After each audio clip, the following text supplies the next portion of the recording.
Your suffering is not caused by the things that happen, but by what you think about them.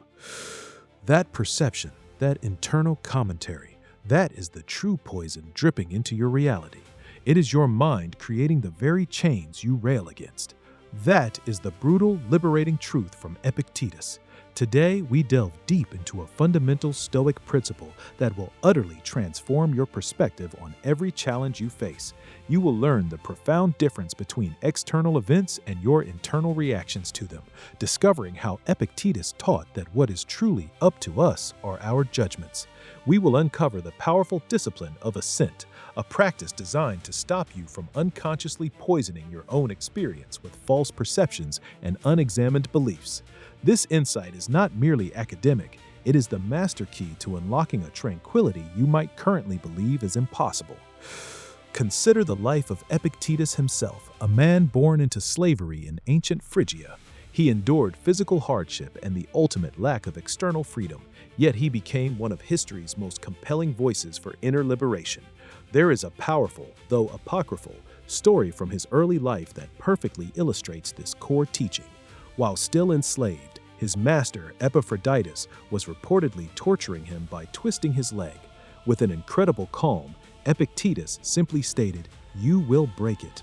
When the master, in his cruelty, twisted harder and the leg indeed broke, Epictetus, without a single cry of pain or outburst of anger, merely remarked, "You would break it?" This account, whether literal or allegorical, reveals a mind so detached from the external event that it could observe its own suffering with objective clarity. He didn't say, "You are making me suffer." He saw the act, noted its consequence, and held his internal state inviolate. What are we to make of such an extraordinary response? Epictetus understood that the breaking of his leg was an external event, not within his control. His opinion about that event, whether it was good or bad, unjust or deserved, unbearable or tolerable, that was entirely within his power. Had he raged, wept, or pleaded, those would have been his own judgments, his assent to the impression that this is terrible and I cannot bear it. Instead, he refused to give his assent to that impression. He chose to observe, to acknowledge, but not to internalize it as a source of mental torment. He knew that physical pain, while unpleasant, did not necessarily equate to suffering in the profound sense of mental anguish and despair. It's a harsh lesson, isn't it, that your distress is your own creation? But what if it's also your greatest freedom? This ancient wisdom holds a devastating power in our hyper-connected, often overwhelming modern world. Think about the pervasive anxiety that grips so many of us, the simmering anger that erupts at trivial provocations, or the deep fear of disapproval that dictates countless decisions. These are not caused by the traffic jam itself, or the critical comment, or the impending deadline. They are products of our judgments about these things. Let's imagine two individuals facing the exact same scenario. A sudden, unexpected project lands on their desk with an impossibly tight deadline. The first person, we'll call them Alex, immediately feels a surge of panic. "This is impossible," they think. "I'll never get this done. My reputation is ruined. My boss will think I'm incompetent." Their heart races, their palms sweat, their mind races through worst-case scenarios. Every moment spent on the project is tainted by dread, every email a potential disaster, every setback a confirmation of their impending doom. This is Alex, caught in the perception trap, allowing their opinion about the deadline to poison their entire working reality, creating suffering where objectively there is only a task to be completed. Now, consider Jamie facing the identical project and deadline. Jamie's initial impression might also be one of surprise, even challenge, but instead of assenting to the judgment that this is impossible and disastrous, Jamie pauses. They acknowledge the external event, a new project, a tight deadline.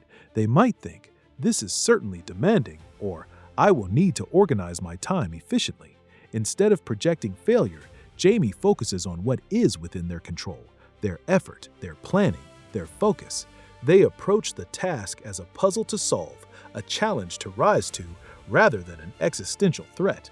Jamie's reality isn't poisoned by frantic judgments, it's shaped by a disciplined approach to the task at hand. The outcome might be the same, either they succeed or they don't, but Jamie's experience of tackling the project is vastly different, marked by a deep sense of presence and purpose rather than gnawing anxiety. This is the before and after, one person enslaved by their own narrative, the other liberated by a conscious choice to withhold judgment from things not up to them. It's not about ignoring reality. It's about refusing to add self-inflicted torment to it. The pain of the broken leg is one thing. The mental anguish of deeming it intolerable is another entirely. Epictetus taught, men are disturbed not by things, but by the views which they take of them. This isn't just a clever phrase. It is an operating manual for a tranquil mind. So, how do you actively apply this wisdom and stop your own mind from poisoning your reality? Here are 3 concrete Stoic practices for daily use. First, practice the discipline of assent itself. This involves creating a deliberate pause between an initial impression and your agreement with it. When something happens, a rude comment, an unexpected bill, a missed appointment, your mind will immediately generate an interpretation. Instead of automatically accepting it, pause just for a moment. Ask yourself, is this truly an objective fact, or is it my personal commentary, my judgment, my story about this fact? For example, you spill coffee. The immediate thought might be, oh no, what a terrible start to the day. Pause. Is spilling coffee objectively terrible, or is it merely an event that has occurred and your mind is adding the terrible label? The practice is to separate the event from the opinion, to see the spilled coffee for what it is, spilled coffee, and withhold your automatic assent to any negative judgment. This pause, this simple act of questioning your internal narrative, is the first step toward reclaiming your mental sovereignty. Second, engage in a regular external versus internal audit. At the end of each day, or even during moments of reflection, review the situations that caused you stress, anger, or sadness.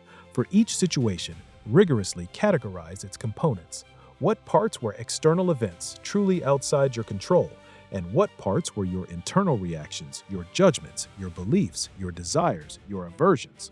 For example, if you were frustrated by a slow internet connection, the slow connection itself is external.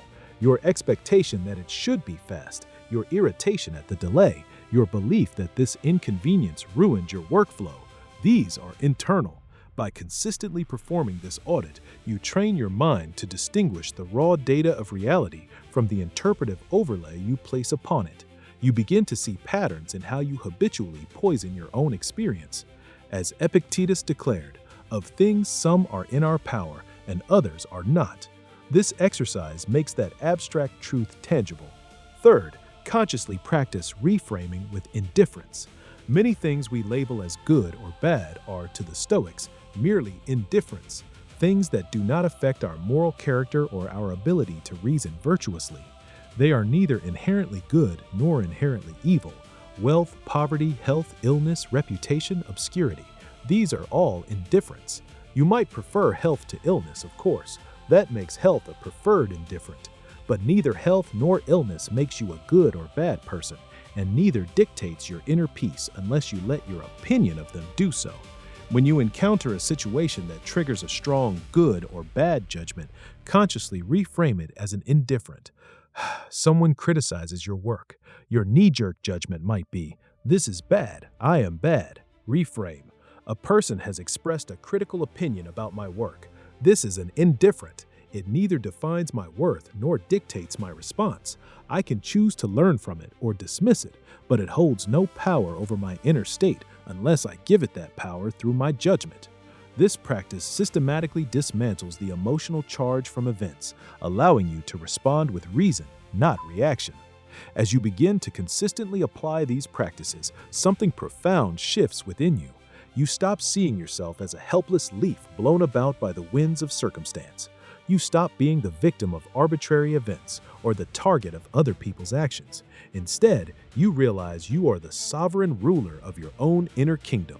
You are no longer the one whose opinion poisons reality. You become the one who purifies it. You discover an unshakable core of tranquility that remains untouched even when the world outside rages. This isn't indifference to the world. It's a profound care for your own capacity to navigate it with wisdom and resilience. You transform from someone trapped by their own judgments into someone truly free to choose their response to life itself. Embrace this radical truth. The power to suffer or not to suffer resides entirely within your assent to impressions. Claim that power. Step fully into the profound, quiet strength of a mind that refuses to poison its own reality. What you have discovered here is merely one essential piece of an entire philosophy designed for a life of mastery. There is so much more profound wisdom awaiting your exploration, insights that will continue to redefine how you perceive yourself and the very fabric of existence.